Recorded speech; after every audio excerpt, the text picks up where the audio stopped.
Are you going to post the live stream? I've got people asking for it. Yep. Perfect. Posted here.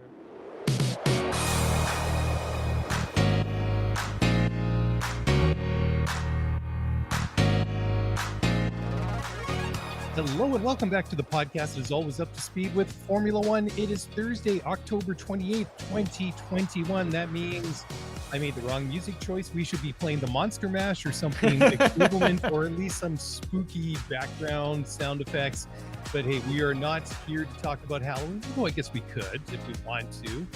I guess, here come all the, this would be the perfect opportunity. If you were my friend Jorge, who I did the other show with for years and years, he would have started off, geez, bro, what a scary mask, where I'd be like, ha ha, Jorge, that's the same joke you make every year at this time. To which, let's talk about some Formula One. Instead. It's kind of funny, like I was really sort of jacked up after last weekend, after that really exciting US Grand Prix, but there's been some mixed reaction. There's been a lot of, obviously, a lot of excitement around the race.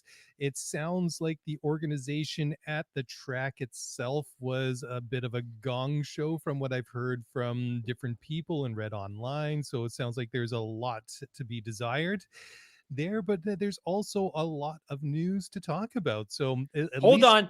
Oh, what? Hold on. Whoa, I have whoa, to whoa. I have to ask you a question. Okay, So go ahead. there's a right answer and a wrong answer. And the right answer is the one that makes me look like less of an idiot. Okay, So here's the question. So sure. we had a really great Spaces chat tonight. Kudos to everybody that joined. We had TC, we had Meg. They gave us a really great breakdown of their weekend at Coda. Let me ask you a question. Okay, Do you know, and it's not a trick question, okay. do you know what an armadillo is? An armadillo? Yes. It's like a little kind of like it's like a little animal with like a kind of a hard shell, like not Yeah. really a turtle with like kind of a tail on it. Okay, I was hoping that I might be it might not be the only person in the world that didn't know what that was, but in the conversation of Coda today, this came up as a subject because apparently there is armadillo racing, and I assumed that an armadillo was a species of horse, and I was way off the mark. So, Oh my yeah, gosh. okay, I think we can move on. I wanted to clarify. Hopefully, I wasn't the only one in the world that confused armadillo with a species of Texas-bred horse, but apparently I'm way off the mark. So, but before we get into this, I want to ask this, and I don't want to, make you look any worse than you already made yourself look, but I just have Says the to. guy running a PC Says the and delays the start of this podcast by 30 minutes. Yeah, exactly. So I'm just trying to deflect any sort of like anything away from myself, of course. But I just wanted to know, after what we saw last week at the end of the Grand Prix with the whole trophy presentation, I just wanted to know if you've upgraded your ride since we saw how Shaq rolled in to the podium ceremony. Like, have you upgraded your ride? I mean, I'm seriously thinking, I want to get something like they gave Shaq, but I just don't know if I could pull that off. Yeah, I think with the number of children in your home, I think it might be of a practical benefit to you. But no, we're going to stick with our basic. Well, actually, not a basic. We have a pretty nice trim of a Volkswagen sport crossover, which I think is what everybody has, right? Like everybody has some sort of crossover these days, but we're content with it. But I did get such a kick because I'm a big Shaq fan. It's funny because I actually mentioned him on last Thursday's podcast as somebody that might surface at the event, and he did. And apparently, he also did a DJ set, although as per a Cool. lot of folks that were in attendance, they didn't know he was a DJ. I never knew that. So there you go. There's something you didn't know what an armadillo was. I didn't know that Shaq was a We're DJ. So equal. we're Yep. equal. On So that that note, we can on start that the podcast. better late than never, right? So this I think the first one I think this is kind of topical because this one surprisingly generated a lot of discussion, a lot of media, and that was the snub that Martin Brundle got on his grid walk, the first one that he's done like in about 35 years since Yeah. whenever this stupid COVID. pandemic started that we're also so tired of. But it is really I'm surprised at how much discussion this is taken. He said that, well, Martin's actually said that he thinks that some manners and respect should be part of the deal, and I think that's fair. I think that if anybody's on the grid, that they should be made aware by their handlers, their media people, that hey, if you're out on the grid, you're fair game to being interviewed, and don't push around the media. The, the whole thing, I just find it a little bit kind of ridiculous. But Martin's right. I completely agree. It is funny though that on the weekend where so many in the media were quick to declare that Formula 1 has made it in the United States, a day later Formula 1 is in the TMZ headlines. So I definitely got a kick out of that. I also thought that Martin Brundle handled this beautifully, absolutely beautifully. The 62-year-old former Formula 1 driver, he has I think 9 podiums to his name. He got into broadcasting in the late 90s and like you said, he's famous for these pre-race track walks that we haven't seen in what feels like an eternity because of COVID. It was great to see him back out there. And I know a lot of people got a kick out of seeing that, but I don't even put the fault necessarily at the hands of Meg the Stallion. I feel like she was trying to participate, Mhm. but I think his handlers, his security clearly didn't have any understanding of the fact that, hey, if you're going to step foot on the grid before the race, you have certain obligations to the media that are there that you're having the opportunity to come down and showcase and flex on whatever brands you might be co-promoting.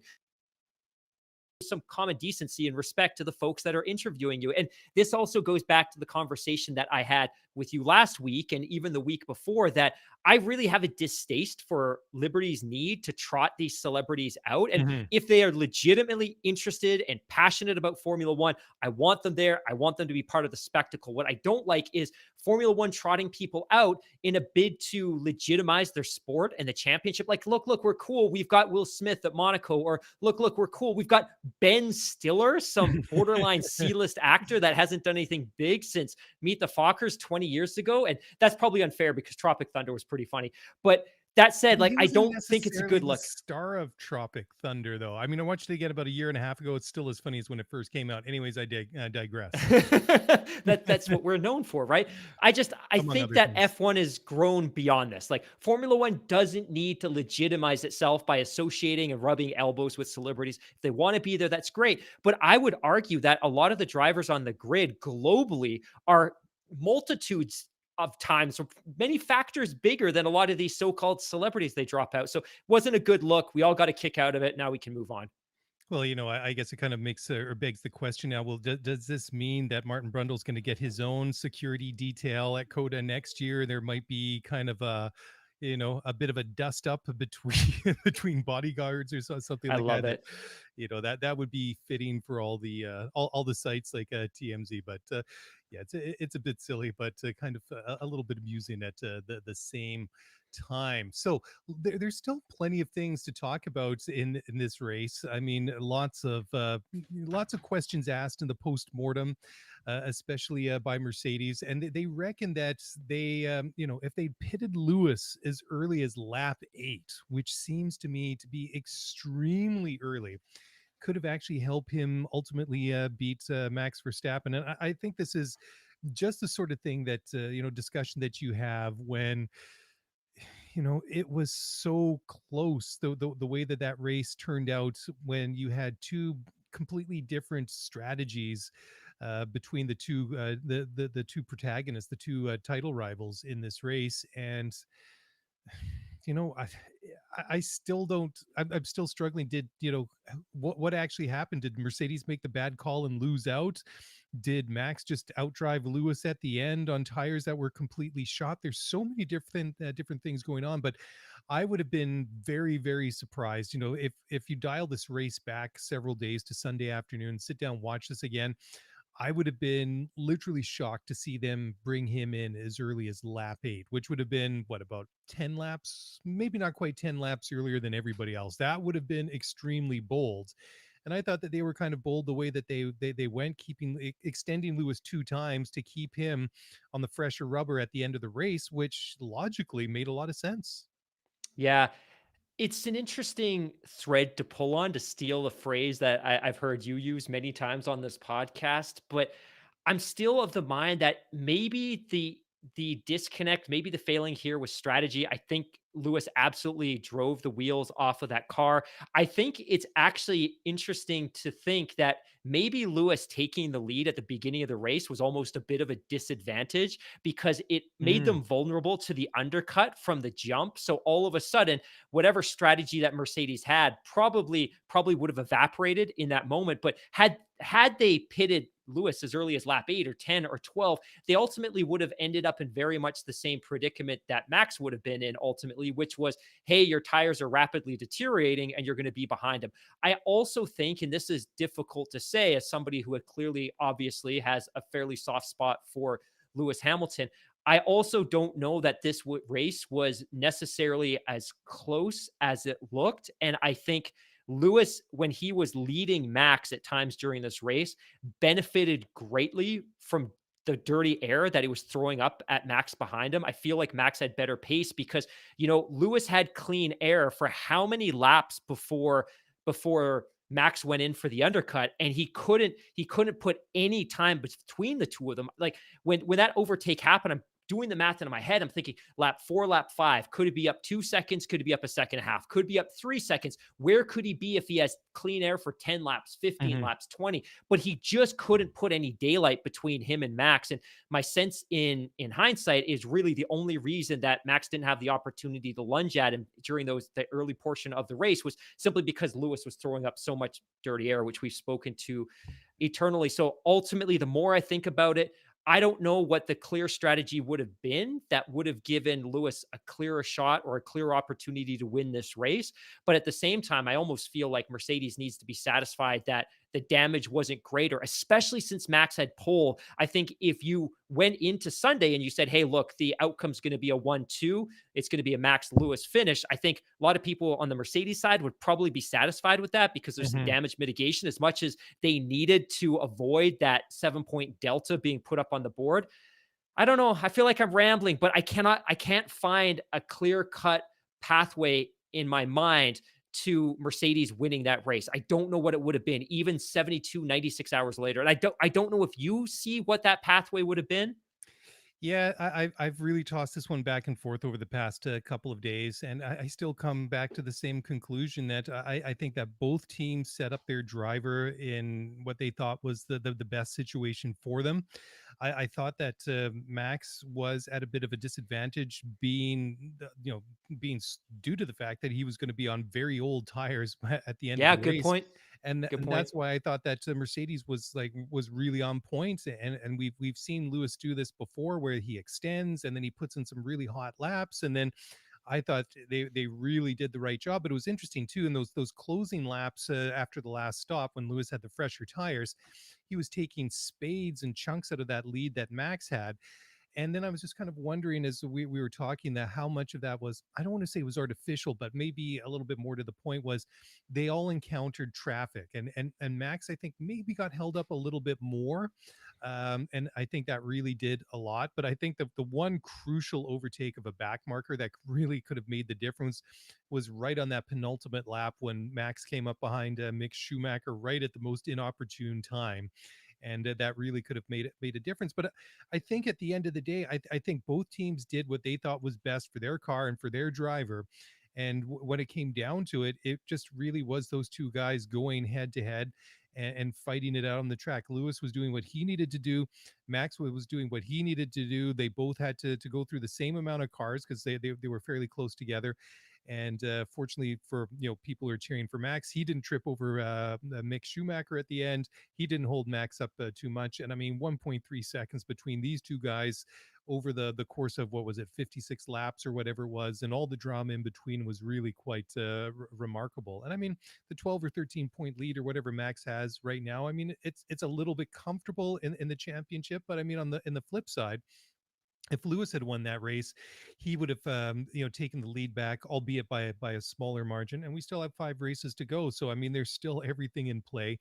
And I again, as we were talking about on Sunday night in the post race show, was the big question is now: does Lewis, is he going to have to incur a grid penalty by changing out that internal combustion engine or anything like that? Which at least a couple of days ago sounded like it could be a very real possibility. Plus, we're going to Mexico, that higher altitude at High altitude. Mexico City, which has been a bit of an advantage for the Honda engines over the past couple of years. So, you know, it's tough to say, as I've said over the last couple of shows, I think that there's very little between these two cars at the moment, and I think it's really coming down to the two drivers in them, in Max Verstappen and Lewis Hamilton. And I think, from a fan's point of view, that is the most ideal situation, is that whatever happens, it's going to come down to a battle between these two guys, because usually Mercedes gets their tactics pretty good. So does Red Bull strategy.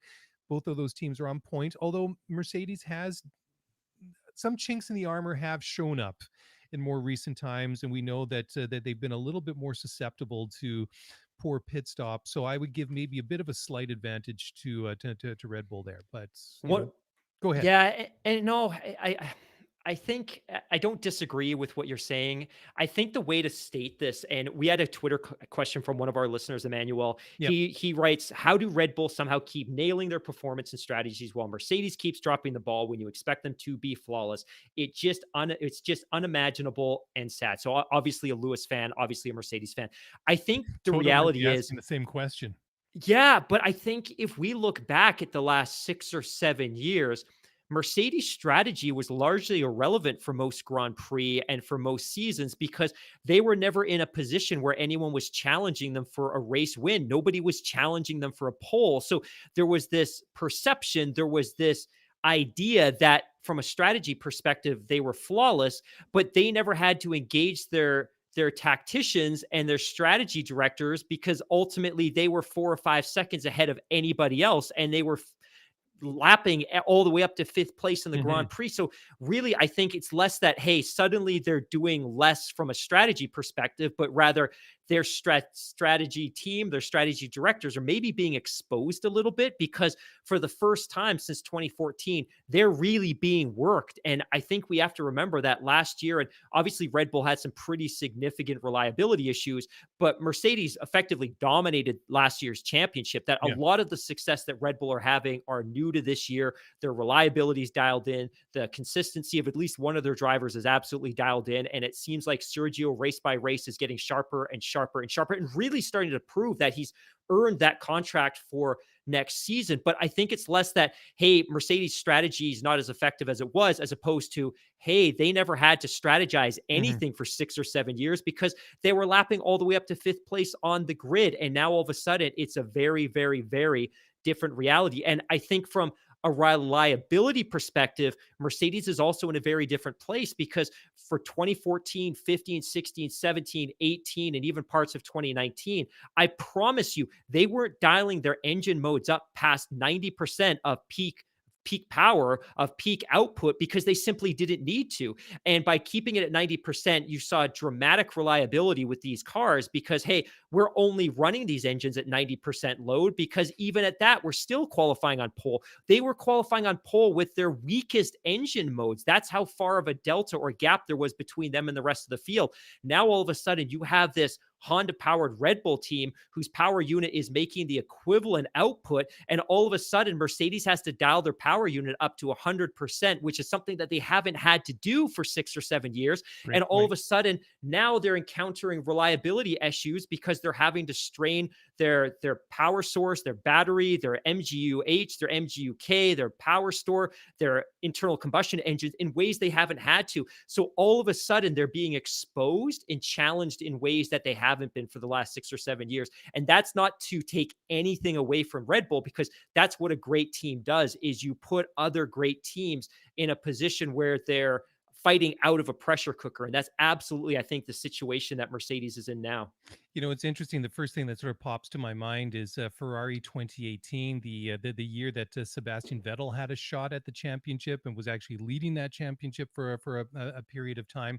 And a lot of the criticism at that time was, oh, Ferrari's tactics and strategy just isn't in point. They mess up their pit stops and things like that. But I think a lot of it, at least in my mind, is that Ferrari that year, they saw that there was an opportunity, that they were close to Mercedes, maybe not equal, but they were close, and Yeah. they were just really pushing the envelope, like on everything, on the car, just physically, mentally, everything.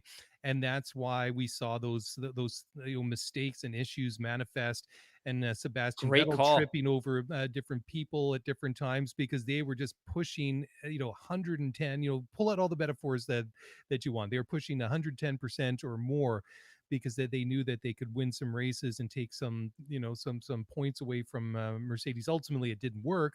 But again, Mercedes just still had a little bit left in the bag that, they could, dial it up a notch or two and then just stay ahead of Ferrari, who were That's close, but not that's close such enough. a great point. And you have to wonder as well that how much of that pressure that Ferrari were feeling, because midway through the season they were in Mhm. contention to win not one but two championships.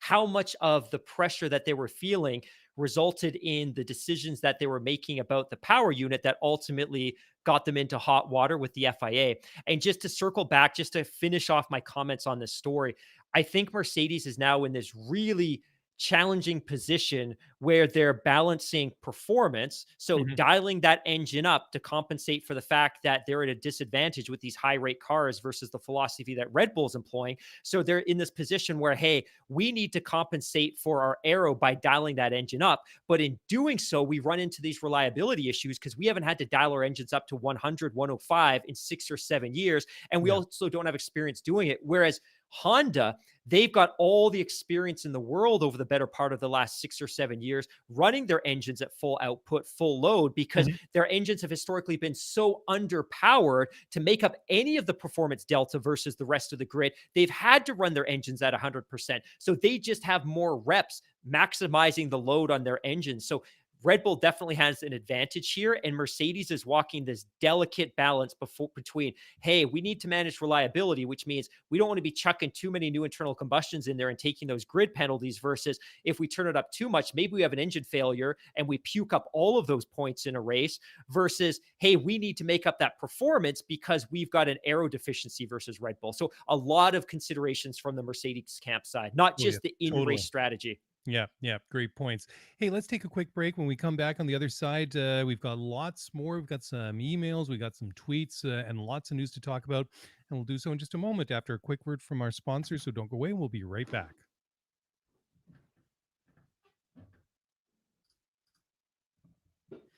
All right. Well, welcome back to the show. This is the second segment of the first show of the week. What am I doing? This is getting a little bit confusing now. Anyways, sticking with Mercedes, team principal Toto Wolff is pretty adamant that the recent departure of Andy Cowell, who's their former engine boss, has not led to any of the issues or problems that they've had with reliability. So he was, the managing director of the Mercedes high performance powertrains. He left in 2020 and was recently linked with the new Red Bull powertrains operation.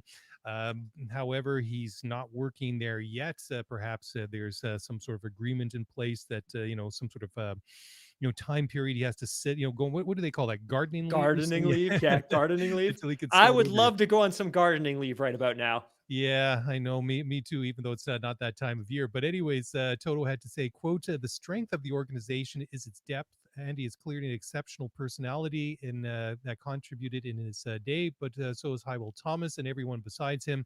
I have 100% confidence in the structure we have today. Engine developments are not something that happens overnight. It has a long lead time when things go right or things go wrong. Andy was a massive part of our past success, so was Hywell and everyone else. So I don't think you can pinpoint it to one of the leaders having decided to leave the organization. There are still really profound strengths within the organization." End quote. Sure, fair enough. But anytime I think that you have anybody leave, especially somebody in such a big, high-profile position, especially the managing director of your HPP program, that's got to create like a bit of a vacuum, because even if they promote somebody internally, there's always going to be a bit of rollover time as things kind of reshape themselves and things like that. And obviously, he would have had a lot of input into that engine. And so, I mean, perhaps the effect isn't maybe that big, maybe it isn't. And I just can't help that Toto's just trying to downplay and just maybe try and smooth this one over a little bit. I just kind of get that feeling. He's trying to not to make it out to be as big of a deal as perhaps it is.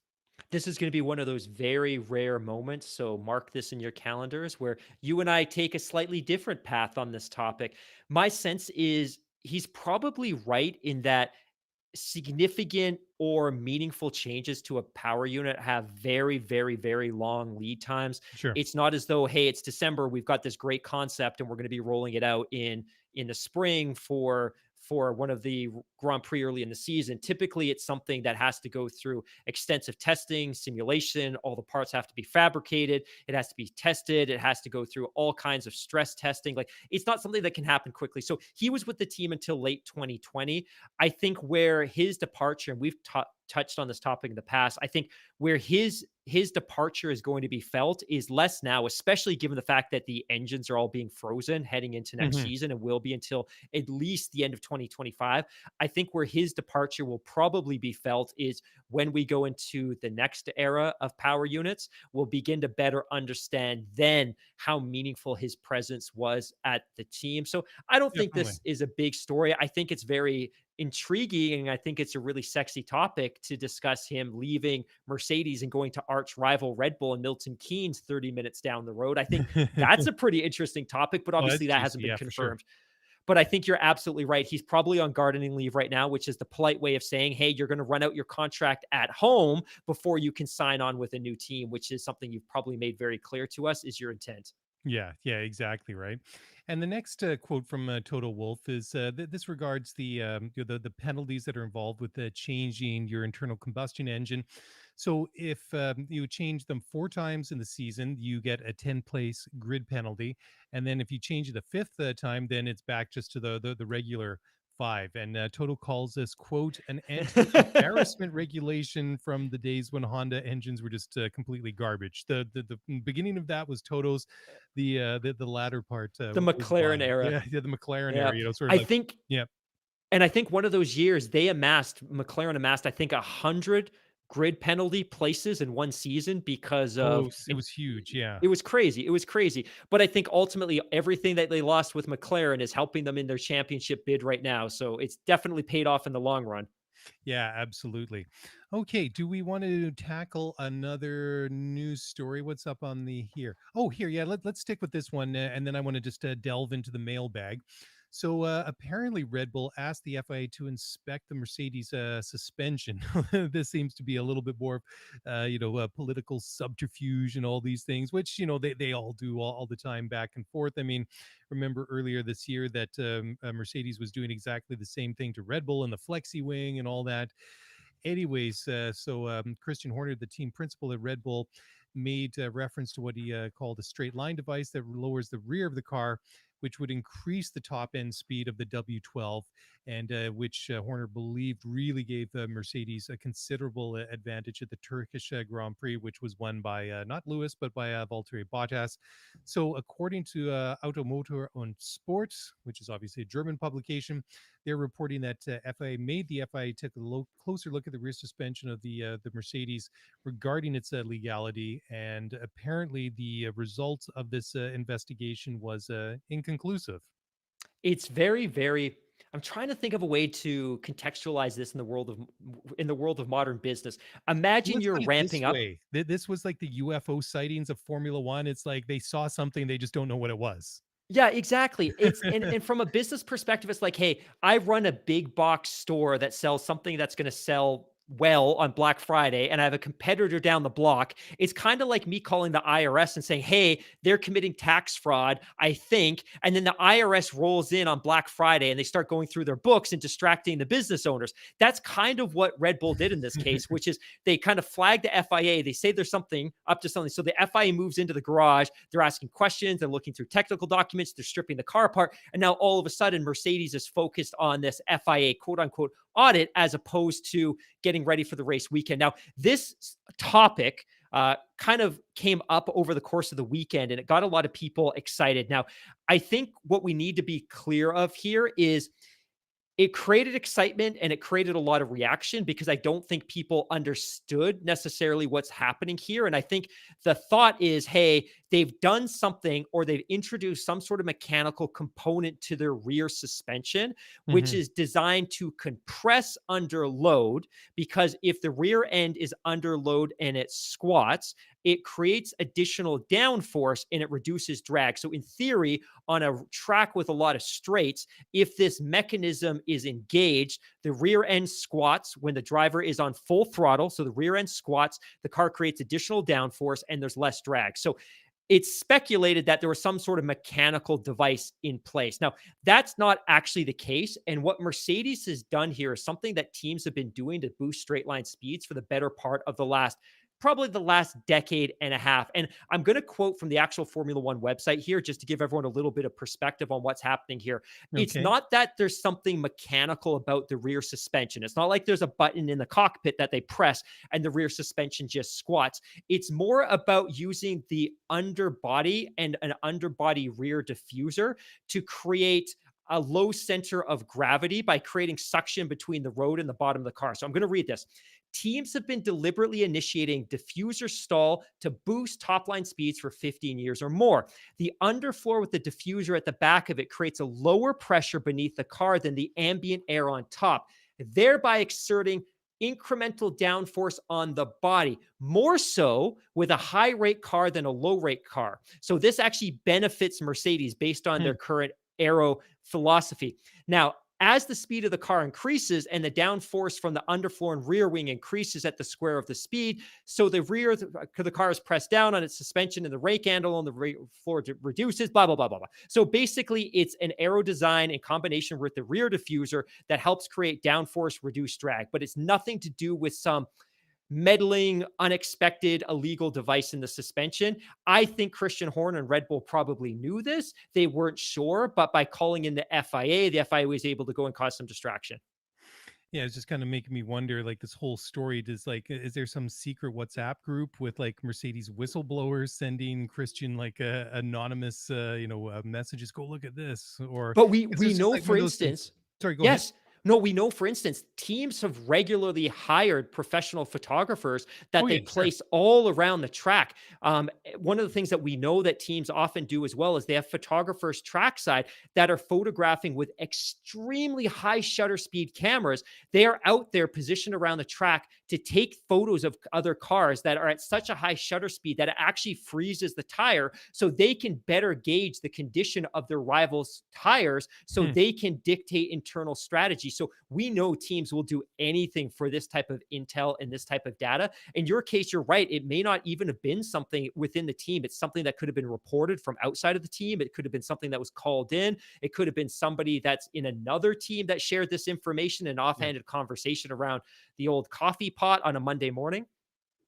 Yeah, it kind of makes you wonder because I mean, like the big debate earlier this year, obviously, was the whole flexi wing thing, right? And I mean, Exactly. I mean, that was kind of obvious to see because you could look at the pictures, you could look at some of the video, and you could see something that was going on. And this to me seems to be one of those really sort of subtle, detailed things that a very, very educated eye would have to look for, and see. You'd have to really, you'd have to know exactly what it is that you're after, like, or the characteristics, the way the car behaves, whatever it is. It seems like a very specialized detail that you'd be going after. I'm just going to finish reading this article from the F1 website real quick. It's just two quick paragraphs. And it concludes, if the rear of the car can be induced to sit low enough, eventually the diffuser will stall and will no longer be inducing the low pressure area from the floor. That means a vast reduction in the car's downforce, but with it comes a corresponding decrease in drag. This will boost the speed of the car on the straights where downforce isn't as necessary. It's an extremely intricate thing to engineer and requires a lot of very powerful simulation tools. The stall point has to be tunable from track to track to ensure it isn't close to the stall position through the fastest corners. The downforce is not needed on the straights, but it is most certainly required in the corners. So it's a delicate balance of engineering in the sense that, hey, you want this effect to be really pronounced in the straights where downforce isn't as necessary and drag is to your detriment, but Mhm. it's not important in the corners where you need as much downforce as possible so you can carry as much speed through those corners without sliding. Again, it's just the amount of thought and design and everything that goes into these cars is just absolutely mind blowing. Anyways, time for another quick break. When we come back, I want to dive into the mailbag, and then we'll get on with the rest of the news. So don't go away. We'll be back after this very, very short break.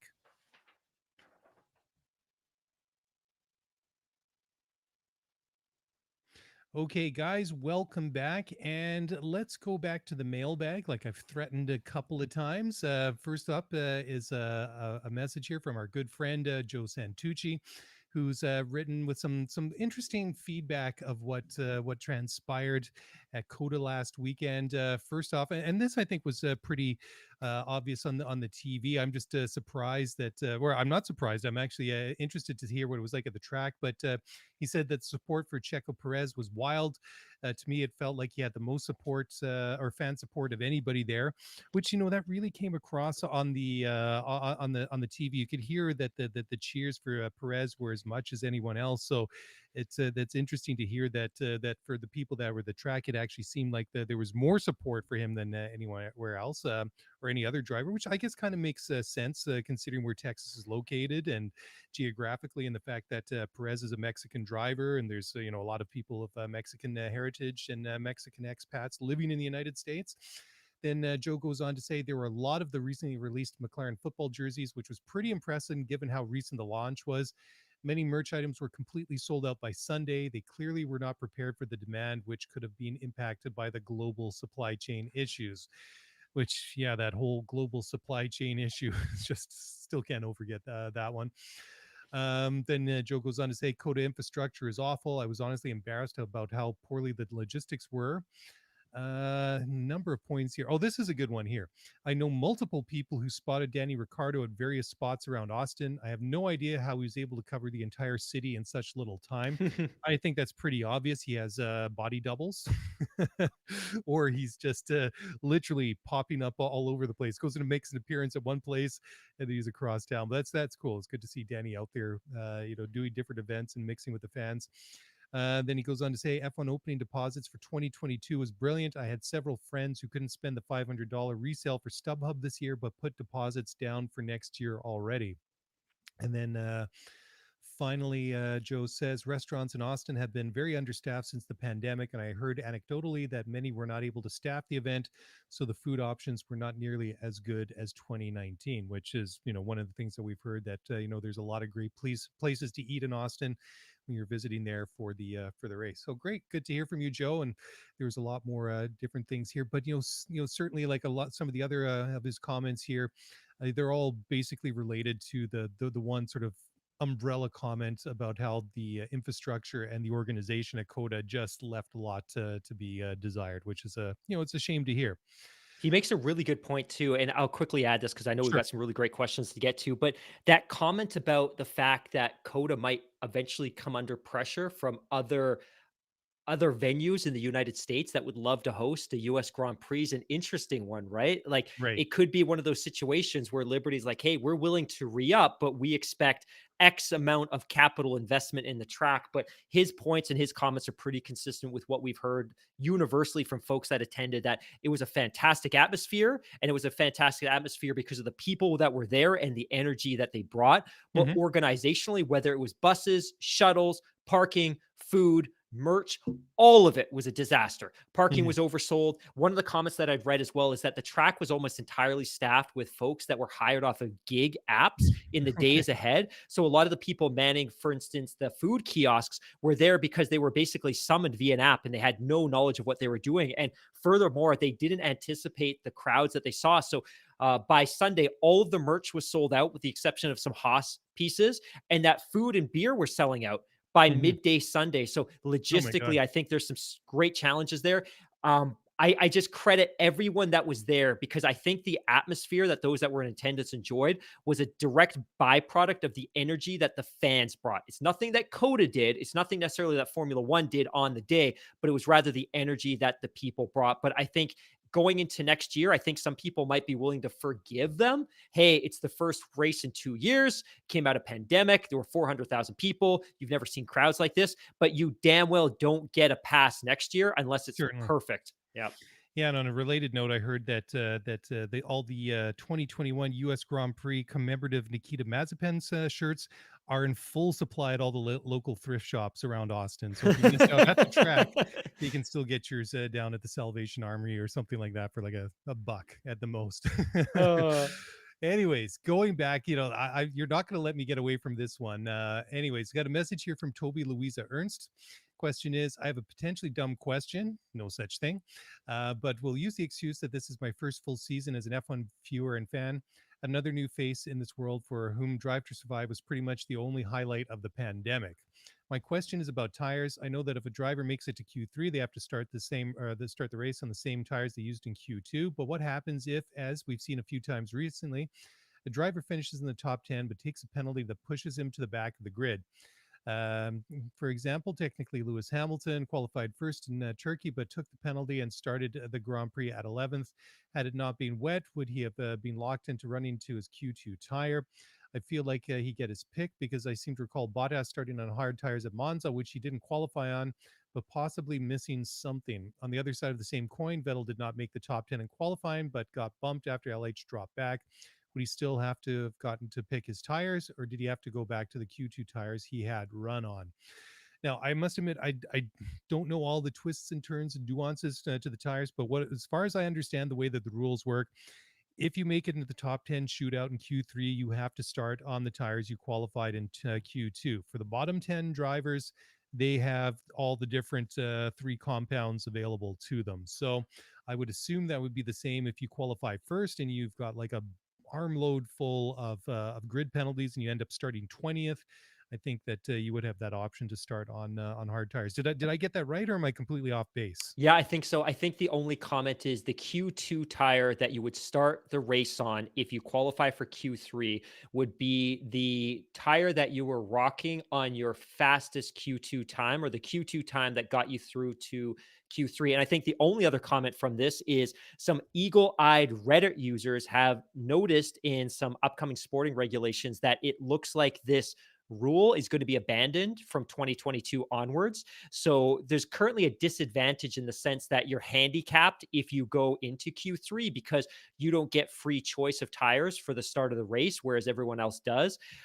Going into 2022, all teams will have free choice of tires. So this weird kind of odd rule that was maybe designed to add some intrigue to the race and put the top finishers or the top qualifying finishers in some sort of disadvantage will be swept away. So we won't see this. Presumably we won't. And there could be an amendment to the sporting regulation. It could be an error, but we're not expecting to see this for 2022 onwards. Yeah, I think it was one of those things to maybe give a bit of a competitive advantage to the cars Yeah, that qualify in the exactly. lower half of the grid, but I don't think it ever really panned out in the way that they hoped it would. Now, moving on to the next set of news, we've got a couple more questions. Did you want to answer the one about the driver's weight, or did you talk about that Yeah, in the no, spaces? Okay, well, let's do that one because it's kind of a related one. So this one comes from BJ Miller, and again, it says another dumb rookie question. Guys, there's no such thing as dumb questions; they're all good.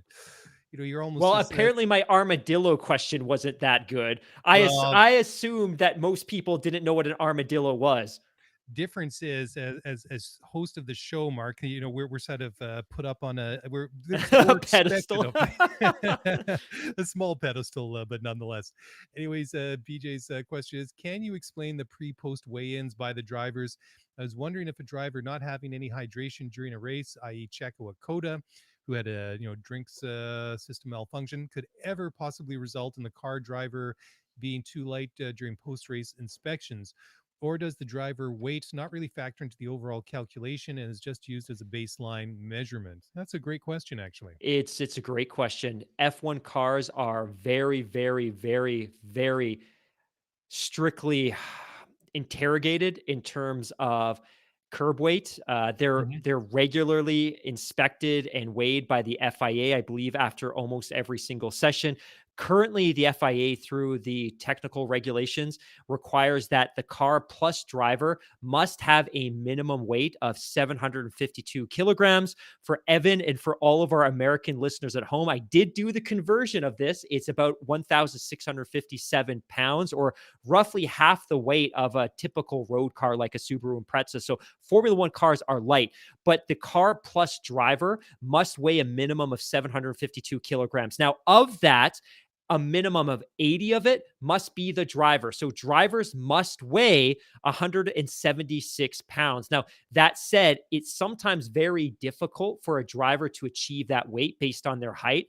Some of them would have to carry a lot of excess weight in addition to muscle. So if a driver does not clock in at 80 kilograms, the cars are typically equipped with a ballast that's designed to top up the difference to make sure that the driver plus ballast does weigh in at 80 kilograms. Now, the Mhm. point that BJ brings up here is a very real one, and it does happen. It hasn't happened in a necessarily high profile way in the recent history, but it's speculated or it's understood that sometimes in a Grand Prix, a driver could lose as much as 4 kilograms in weight. So if they are very, very close to that 80 kilogram limit, it's very easy for them to shed 3 or 4 kilograms of weight during the race. And the other things that teams have to be very cognizant of is not only will they lose a significant amount of weight through moisture sweating out of their skin, but sometimes if the drivers become dehydrated, that rate of moisture or liquid lost accelerates. So typically before a race, teams are very, very, very, very careful about making sure that their drivers consume as much liquid as possible. And it's also why they have the drinks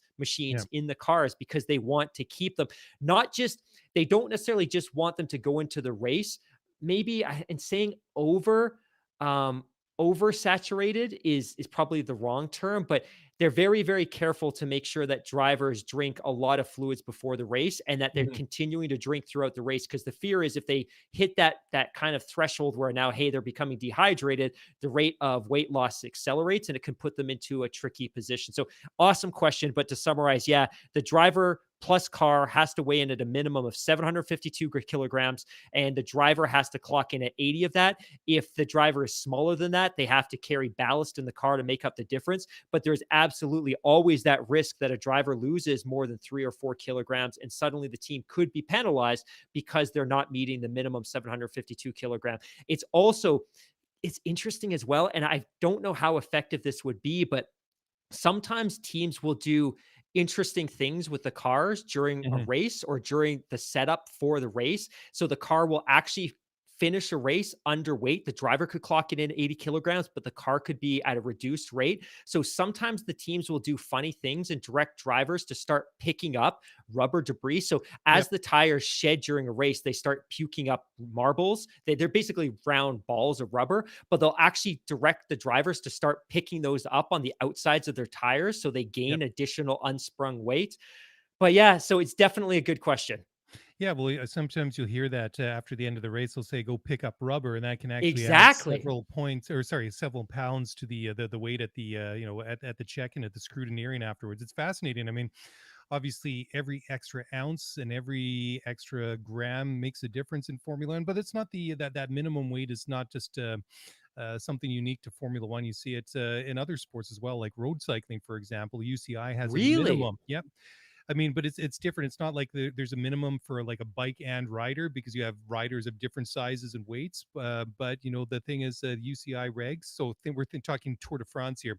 Minimum weight is 6.9 kilograms for one of those bikes, which translates to just a shade over 15 pounds. And because they can make, What? yeah, which is crazy. They can actually make these bikes a lot lighter than 6.9 kilos, and they actually had to mandate that it has to be that minimum weight. So I mean, these crazy technologies and materials we see in Formula One, we see similar things being done in other elite level sports, and it's just crazy. Although, like I say, I mean, obviously, the bigger cyclist you are has an impediment when it comes to speed, and especially when you go through the mountains and things like that. But it's fascinating how these combinations of athletes and machine, whatever sport it is, really can have a profound impact.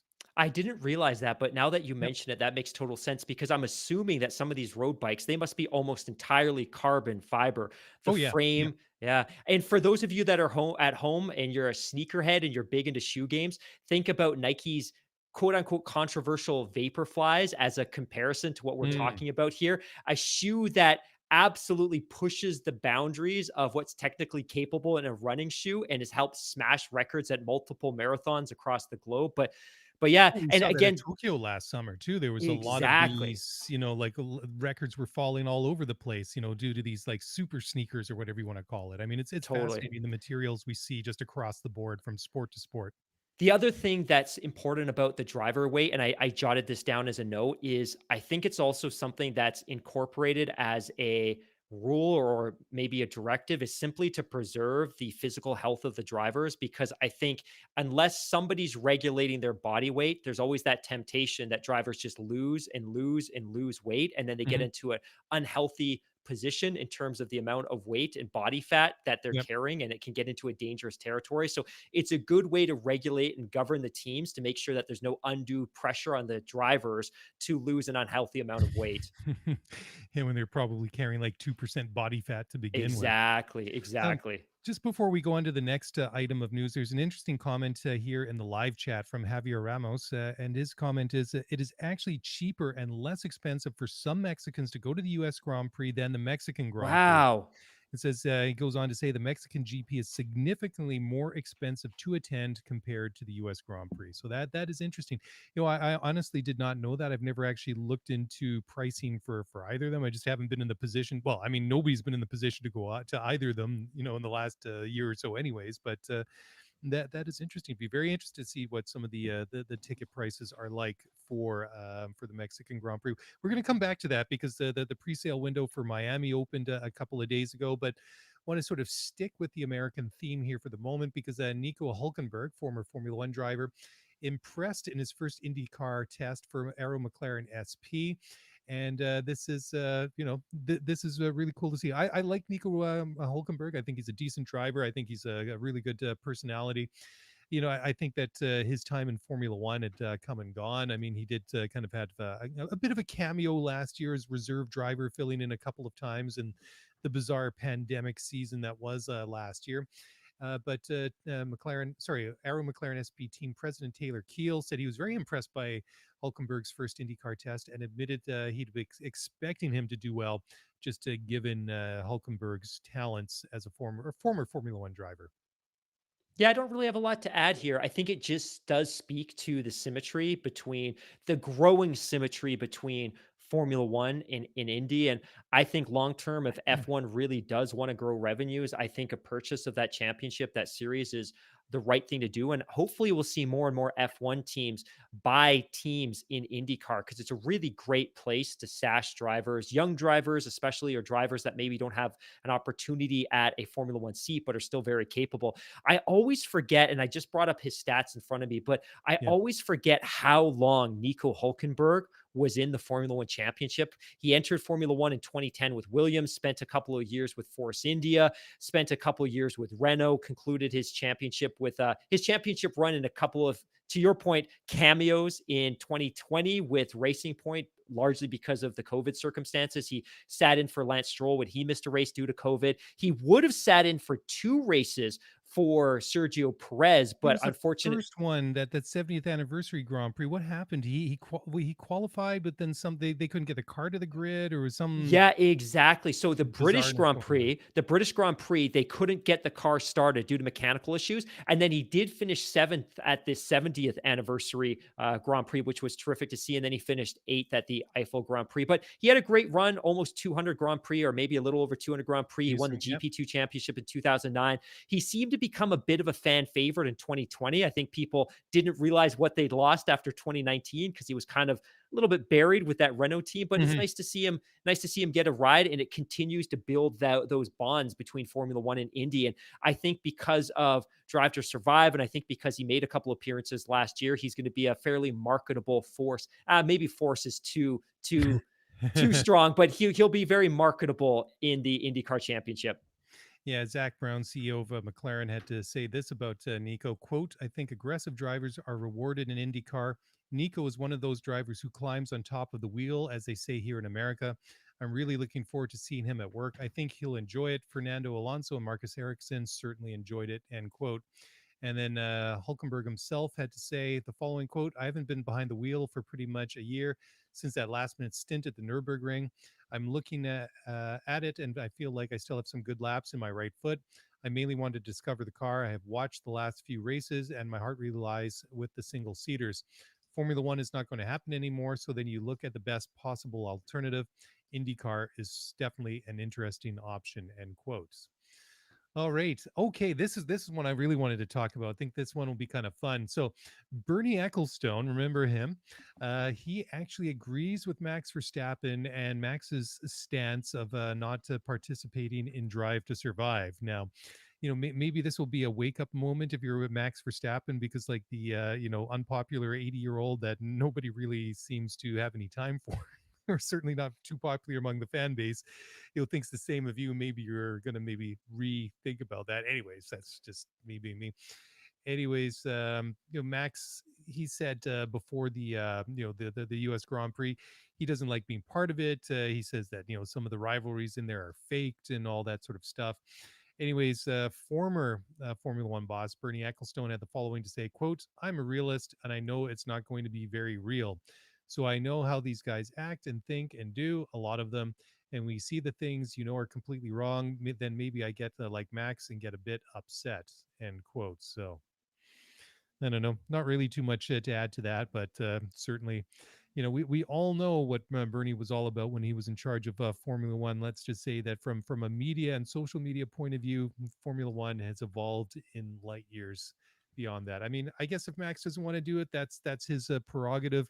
I guess he's kind of like that one guy that we all know that doesn't do Twitter, doesn't do Facebook or Instagram or anything like that, and or that's just not his jam. So whatever, more power to him, but it's a shame in a way. Yeah, somebody had made a comment on our Twitter a couple of days ago responding to our commentary about Max's unwillingness to participate in Drive to Survive. And his comment was maybe F1's better for it.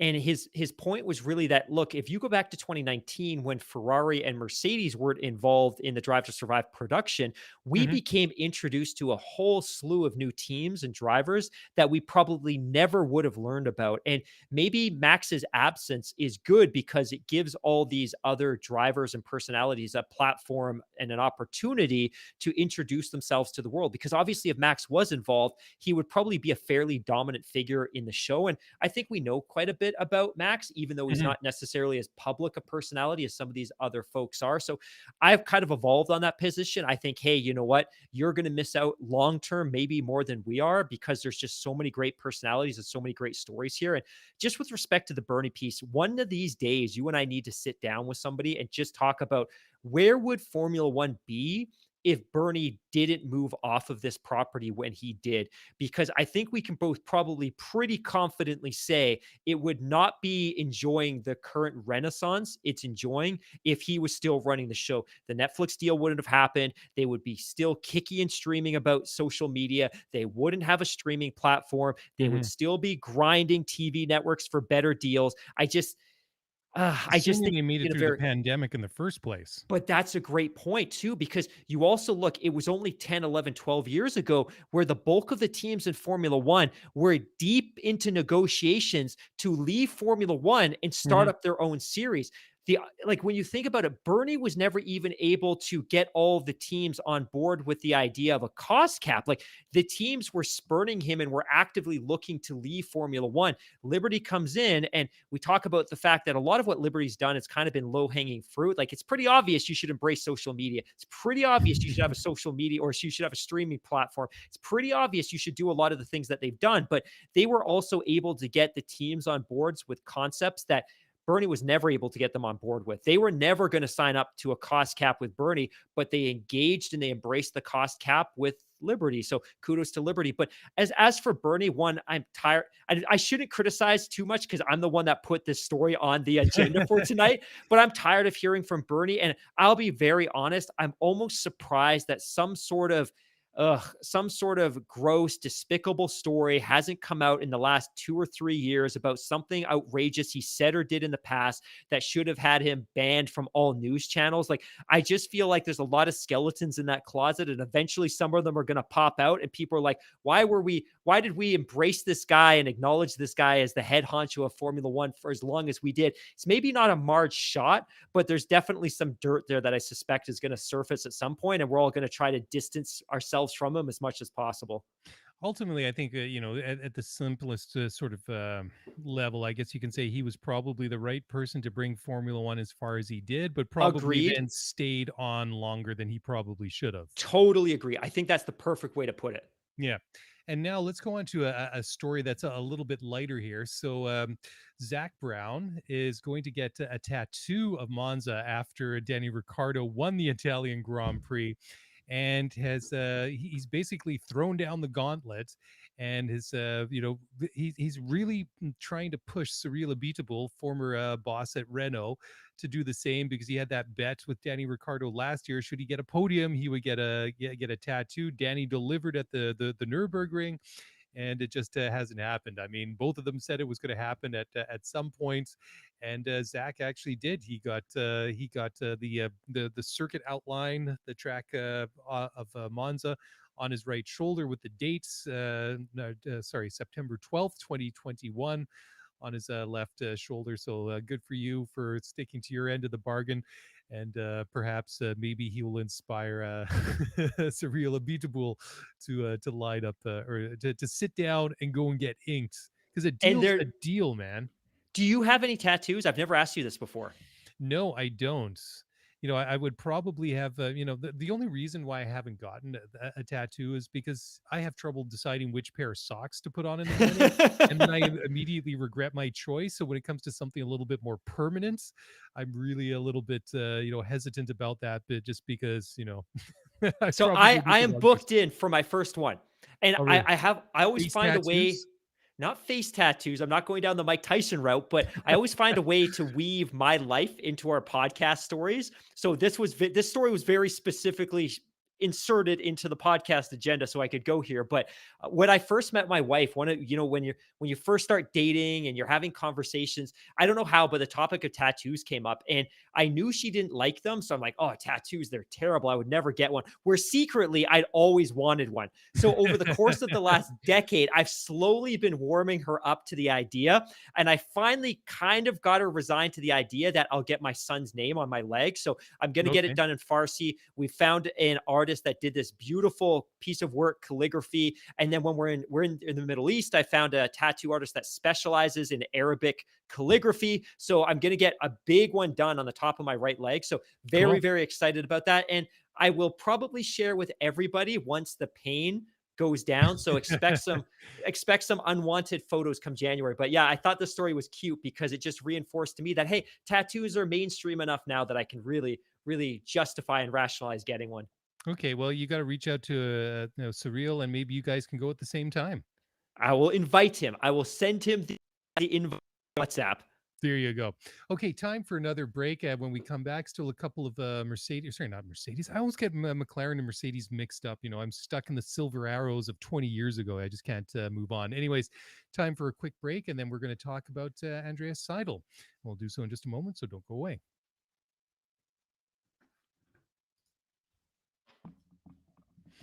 Okay, well, welcome back to the show. So, yes, Andreas Seidel, team principal of McLaren Mercedes, has said they are going to fight Ferrari until the very last corner of the very last race at Abu Dhabi in about 6 to 7 weeks from now. And there is just, a hair separating these two teams in the Constructors' Championship. And this is one that we've been talking about for some time. I think it's going to be really fun to watch these two teams battle it out over the last 5 races. And I don't expect either of them are going to really capitulate or throw in the towel. I think that they're going to go at it the rest of the year. I am a little bit surprised. I thought that, Ferrari has really downplayed their chances over the last year and a half, and even this year to a certain extent. And slowly but surely they've kind of, I mean, they haven't really blown us away a lot of times, but I think quietly they've put together a decent season, and enough to put them in that conversation, because third in the Constructors' Championship is nothing to turn your nose up at. And I mean, they're battling it out with a very competitive McLaren team, and there's a lot of money on the line, plus bragging rights, which is just as equally important in Formula One. They've done a really great job of tempering expectations going into this year. And I recall a story that you shared in the winter, which was, hey, not only are we not looking to be competitive in 2021, but we're really not looking to be competitive in 2022. So they're doing that really smart thing that I think big companies do sometimes where they're going through a rebuilding phase is let's not get all the analysts excited because that gets Wall Street excited and our stock Mhm. surges when maybe it shouldn't. And then all of a sudden, when the stock comes back again, we get criticized because we lost 20% of the value of our stock. So they've been doing a really good job of tempering expectations, but they've been very, very solid this year. And if you look at just how close the US Grand Prix was, McLaren scored a fifth and an eighth place, and Ferrari scored a fourth and a seventh place. So they are separated by a razor's margin at this point. I'm invested in Ferrari to finish third because that was my prediction when we did the mid-season show with Matt Sakaris all those months ago. It feels like an eternity ago, but when we I did know, that right? mid-season show, so my money's still with Ferrari, but I think they are extremely hungry for this. And for them, it's more about bragging rights. And again, for McLaren, it's about bragging rights, but it's more about the tens of millions of dollars of additional prize money they'll win by finishing third versus fourth because they need that money to make capital investments in the team and to finance operations and pay down some of the massive debt they've incurred over the better part of the last 10 to 20 years. So it's an incredibly exciting championship. So one, we've got that constructors battle at the top between Mercedes and Red Bull, and the two teams are separated by, I think, 23 points right now. And then you've got this battle for third between McLaren and Ferrari. And that battle separated by just 3.5 points, a razor's margin. So lots to fight for as we go down to the wire. Of course, Alpine currently sits fifth with 104 points, and AlphaTauri Honda finish is sitting in sixth with 94 points. And then the extremely disappointing Aston Martin Mercedes are sitting seventh with 62 points. And I think if you had told either of us 6 months ago that Aston Martin Mercedes would be in seventh place with 62 points, neither of us would have believed you. Yeah. I think that, it'll mean a lot to either team that finishes third. But I think for McLaren, I think it would just be it would mean a lot more to them. I think, just looking from the outside, like you say, you point out like a lot of great things. I mean, the amount of prize money they're going to win, but I think it would be a validation just of this whole renaissance that they've been going through the last couple of years. That yeah, we're going in the right direction, and we're potentially on the cusp of something very, very special. So it's going to be a lot of fun to watch, and can't wait to see these two teams going at it again in Mexico just a week from now. Sticking with another Italian team, and I kind of say that in inverted commas because they sort of kind of not really are, but still they kind of are. And I'm talking about Alfa Romeo. And Antonio Giovinazzi said it's not easy to keep racing this year because his own personal situation with the team is up in the air. He doesn't know if he's going to be brought back for 2022. So we'll get to this in a moment, but the whole thing with the Andretti Autosport is not going to happen. And there was a lot of speculation that the reason why Alfa Romeo had not confirmed Giovinazzi for next year was that a takeover by Andretti was imminent, and they are most likely going to put Colton Herta, the IndyCar driver, into that car instead. And now there's other drivers like Guan Yu Zhu, Oscar Piastri, and Theo Poucher. They're all being linked to Alfa Romeo for next year. So Antonio said, it's definitely not easy. But he said if you ask any other driver on the grid, they'll say the same thing. And it is kind of tough. I mean, the longer that they kind of make him twist in the wind, especially the longer or the deeper we get into the season. And come on, I mean, the season's going to be over in just under 2 months now. It just makes it more difficult for him to secure a drive for next year, certainly in Formula One and perhaps even in another series. So who knows? Yeah, Ferrari definitely is invested in him retaining a seat. I think it's valuable for them from a marketing perspective to have an Italian born driver in the championship. He was a test driver for a couple of years with Sauber Haas and then Alfa Romeo in 2018 before finally joining the team full time as a driver in 2019. In his first full year, he had 4 points finishes. His best finish that year was a fifth place in Brazil. He finished 17th in the World Drivers' Championship. And then in 2020, he finished 17th. And this year, he's currently 18th. He has that 1 point finish, that 1/10th place finish in Monaco earlier this season. But other than that, he's finished out of the points every single race this year. Yeah, and sticking with Sauber-Alfa Romeo, yeah, that deal that was reputedly going to give Andretti up to 80% owners of Sauber is definitely not going to happen. So apparently they're going to have to pay a bank guarantee of $250 million on top of a $350 or $3 million for the purchase of the team. And Sauber apparently wanted this to sort of offset any possible setbacks or anything detrimental from sponsor income that may be withdrawn or just not renewed, and just could possibly, endanger like the existence of that team. So apparently, this is a little bit too rich for Andretti. I mean, I think we were saying that, or at least when these rumors started, that perhaps it was what in the neighborhood of they're asking 250 or 300 million. But there's a lot of different things out there. Some the different. Terms out there, but apparently that their Swedish billionaire owner, which is Finn Rousing, it apparently put a price out there that Andretti was willing to pay, but they also had to pay a $50 million a year guarantee to the team for 5 years to be paid up front, which would have been that $250 million. So it just sounds that when they kind of added up all these things, that there was just the bar was set way too high for Andretti, and there was no way that they either could or wanted to pay that sort of money to do it. So it would have been good to see, but at least in the short term, it's we're not going to see American ownership in Formula One.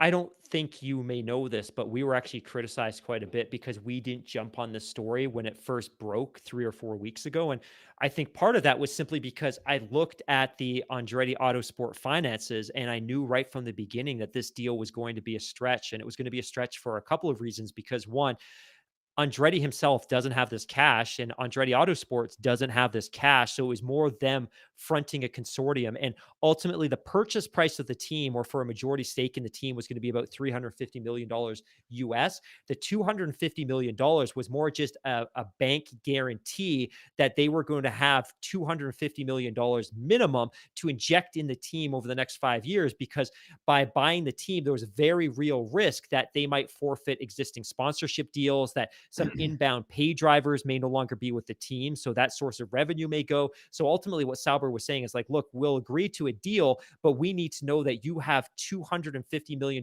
cash in addition to the purchase price to invest in the team to make sure that it can continue to function. And ultimately, $350 million for a Formula One team in 2021 is an absolute steal. It sets the bar way too low for what the valuation of these teams should be. And I Mhm. think the tricky too is when you look at valuating or putting a valuation on a professional sports team, I think oftentimes it's it's very much disconnected with the reality of the P&L statements that these teams publish, that a lot of these teams lose money, or maybe they break even, or maybe they make a little bit of cash.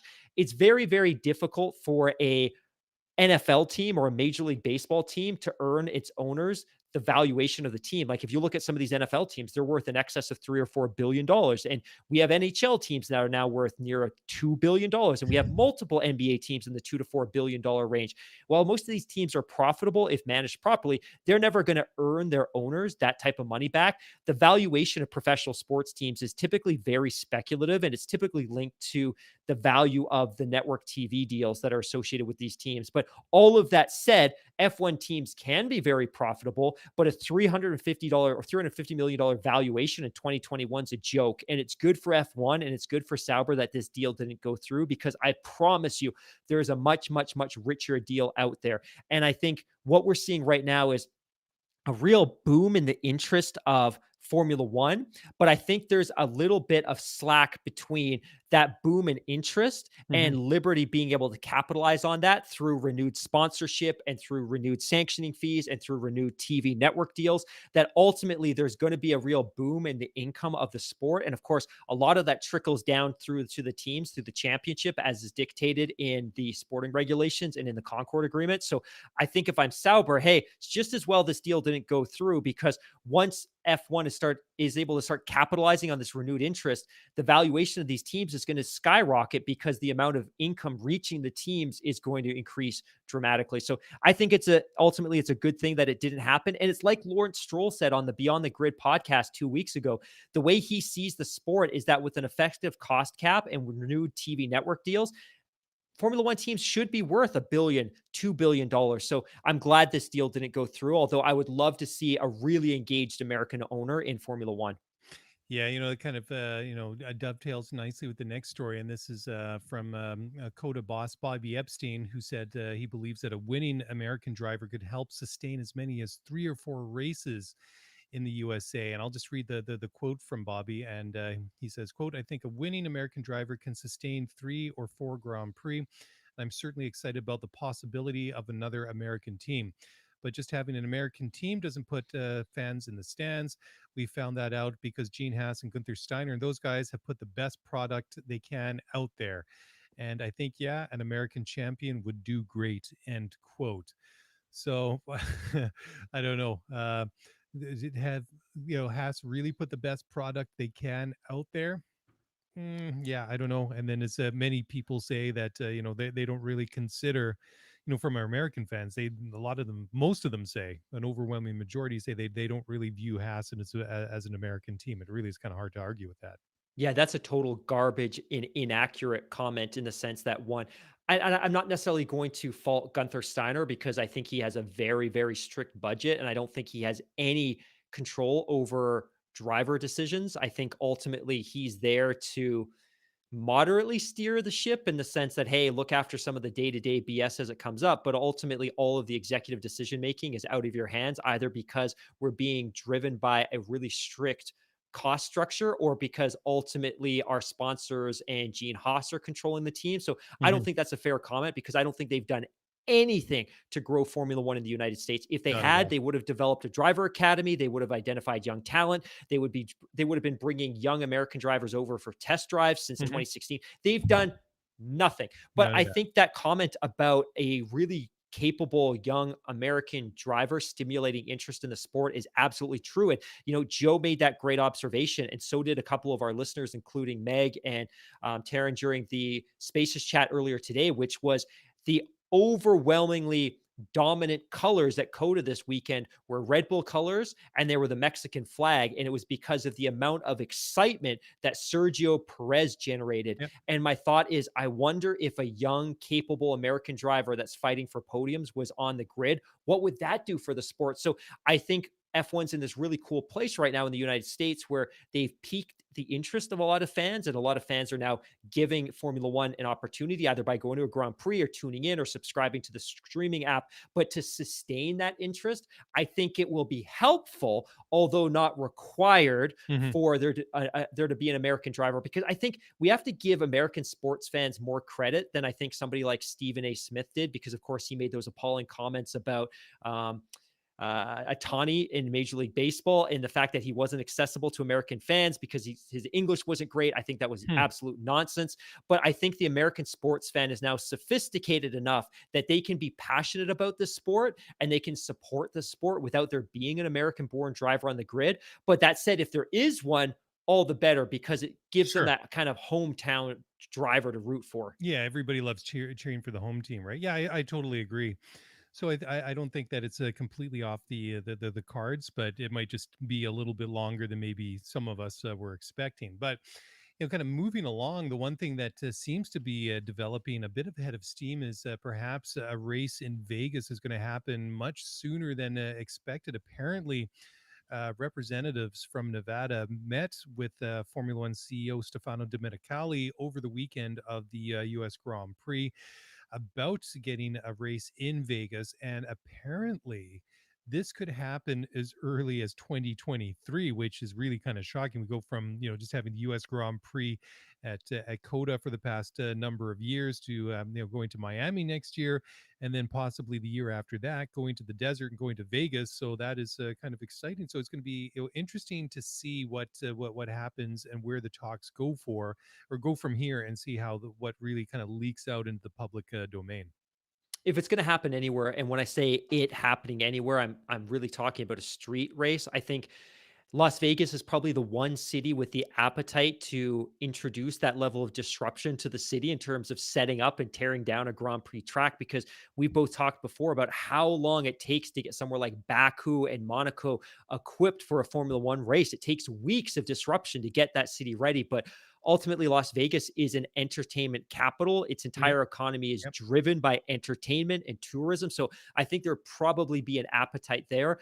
I think ultimately a good street race might complement what we're going to see in Miami. And Miami's a bit of a hybrid between a street track and a permanent circuit. And then, of course, at Coda, we have this beautiful permanent circuit. And then Mhm. maybe Las Vegas complements both of them by introducing a street course into the mix.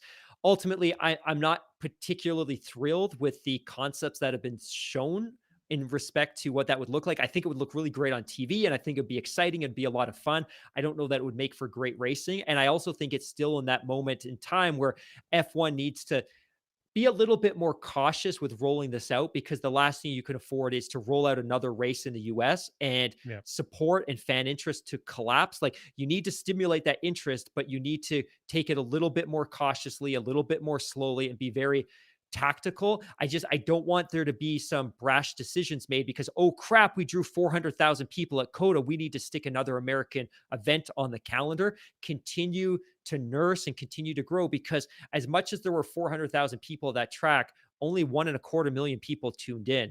That's Yeah. not a lot of viewers. Like, you look at Canada, we had 600,000 people tune in for that race. We have 10% of the population of the US. Like, there's still a lot of room to grow. And maybe the next step in growing Formula One in the US isn't a third race, at least not yet. Yeah.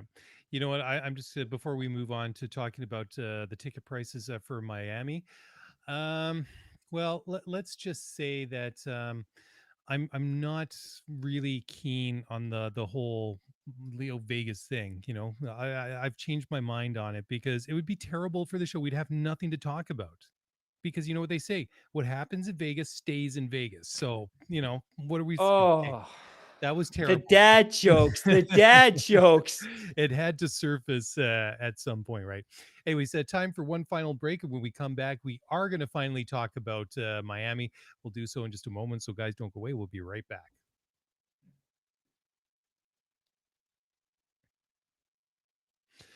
All right. Well, welcome back to the show. And we are now just going to talk about the ticket prices for the Miami Grand Prix, which is going to happen next year. So, Mark, I'd be interested to hear your reaction first of all, because you were signed up for the pre-sale. So, some of the prices that came out for turn one, the prices range from $990 to $1,695. Turn 18, 1190 to 1550. Over at the marina, $800 to 1015. Start finish, 1680 to 2070. Okay, so first of all, these are all 3-day passes, but some of the cheaper seats, you know, if you want to call them that, 3-day pass in the family section go from 690 to $815. And then over on the beach, 640 to $880. So we were expecting it to be pricey. Were you know, did this kind of fall in the price range that you were expecting when you signed up for the pre-sales, Mark? It did. And one of our Twitter listeners, one of our Twitter followers, one of our Twitter community members. Oh my gosh. Can you tell how late it is when we're recording this? No kidding, He right? wrote to us, Alejandro Guerrera. Hey, what do the Marks think about the Miami GP prices? I was able to secure a ticket, although it hurt my bank account. Should attendees expect an experience to get their money's worth? Thank you and keep it up. So, yes, this is exactly what I expected in terms Yeah. of pricing. I think that Miami is going to position itself as a very different type of Grand Prix experience than Coda. I think Coda really leans into that festival, party, barbecue, tailgating experience where it's a big festival and party and everyone just comes together and enjoys the atmosphere. I feel like Miami is going to take a slightly different approach. Capacity is going to be much smaller. We're talking about 80,000 people per day as opposed to upwards of 120 or 140,000 people per day at Coda. There won't be general admission. It's going to be grandstand only, assigned seating only. But I feel like Miami is going to cater to a slightly different experience and crowd. And I think it's probably going to be Hmm. something that more closely resembles Yas or Monaco. And I think they're very much going to lean into the prestige, luxury appointment type of experience. So I think they're going for a different type of look and feel. So we had some conversation about this on the Spaces chat tonight. It's like, well, how close is Miami going to be able to get to replicating the experience? And I think the answer is they're not going to try to replicate Coda. They're going to go for a completely different look, a completely different feel, and a completely different experience. So yes, the pricing was higher than I expected. We also have it on good authority that the pricing wasn't even dialed in until Sunday night. So we Oh knew the wow. pre-sales were going to go live Tuesday, but I think that was by design because one, they wanted to run the pre-sales in the shadow while the buzz and excitement of Coda was still fresh in people's minds.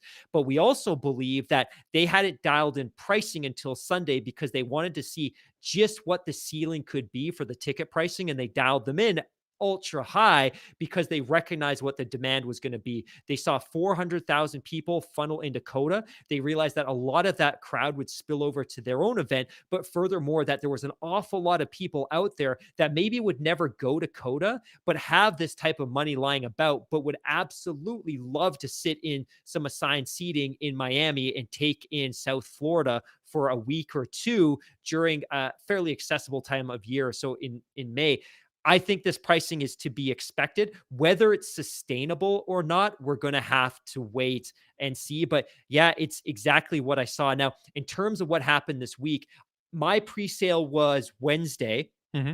And like a lot of people, I got that email on Tuesday. And that email, and I've got it here, I'll just read it out real quick. The email that I got was, hey, pre-sale update. Thank you for your interest in the Formula One Miami Grand Prix.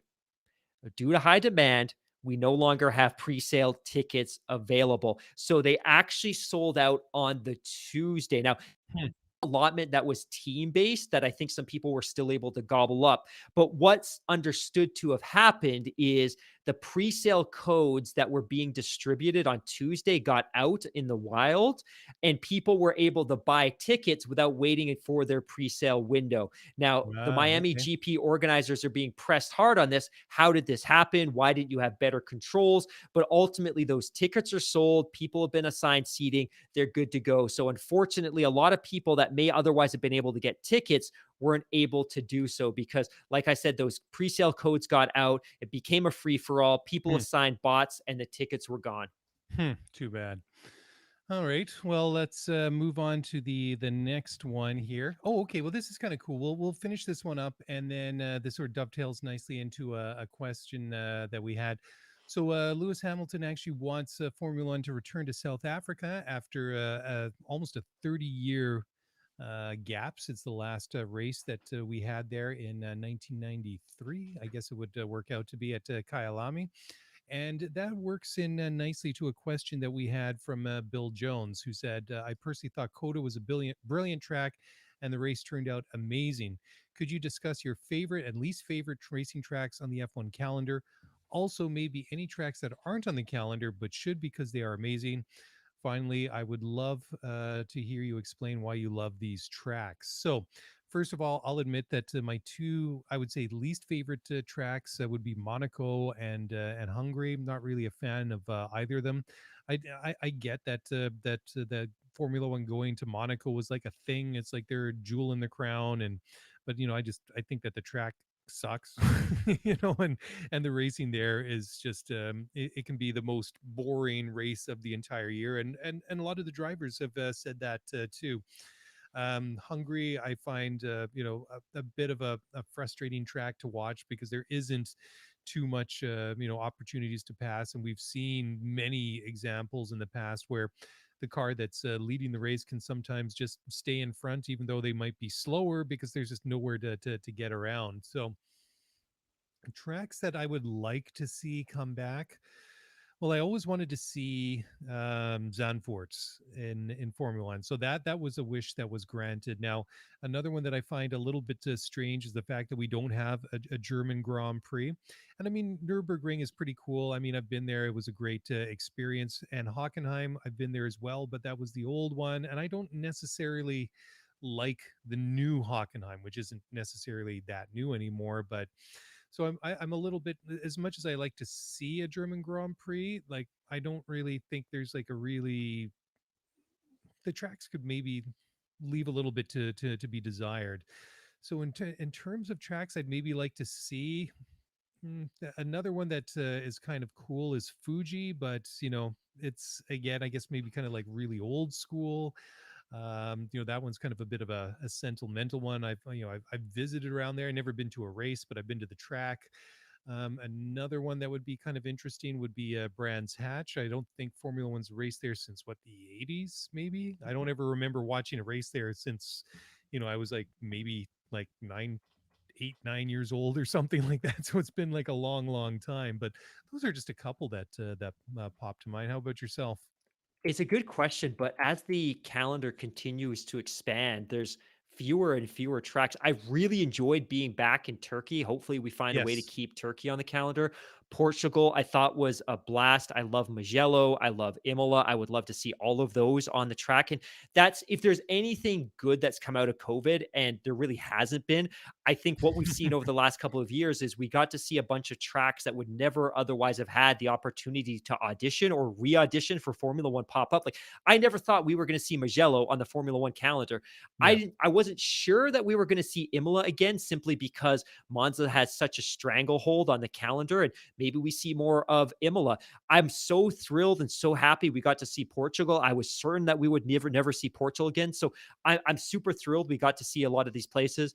I know it's now an impossibility because it's a political poison, but I would love to have seen Vietnam. We were so close to seeing that Vietnamese Grand Prix, which would have been a hybrid of a street circuit and a dedicated Grand Prix circuit. So So we're that's not just going not to going to see that. happen now. Yeah, it's been largely disassembled as I understand it, in that a lot of the land that was used to build the circuit is being handed back to a local jurisdiction that manages it Mm. for parks and recreation. And again, it seems that the individual or the politician in Vietnam that was leading the Formula One charge was effectively indicted with fraud or convicted of fraud, Okay, great. and nobody wants anything to do with any of his projects. So this one's being wrapped up. So I would have loved to have seen all of those. I would love to see a way to get back to some of the more traditional circuits in the US. And I think people know which one I'm alluding to.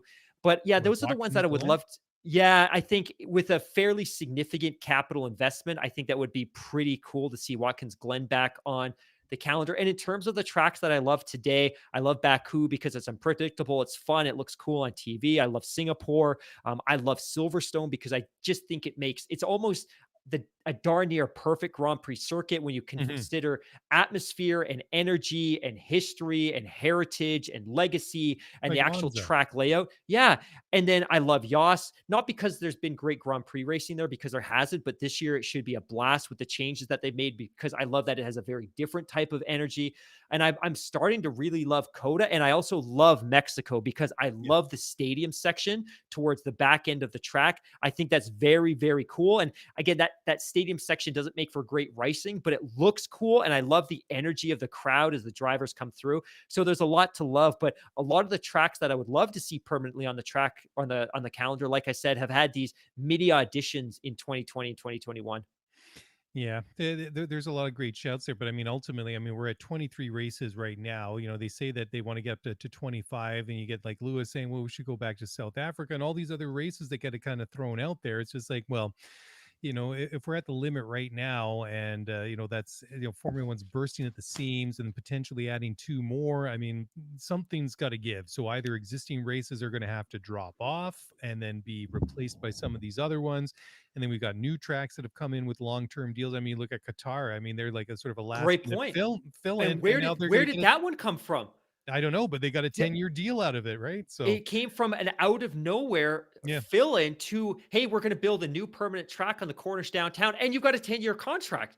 Yeah, it's amazing.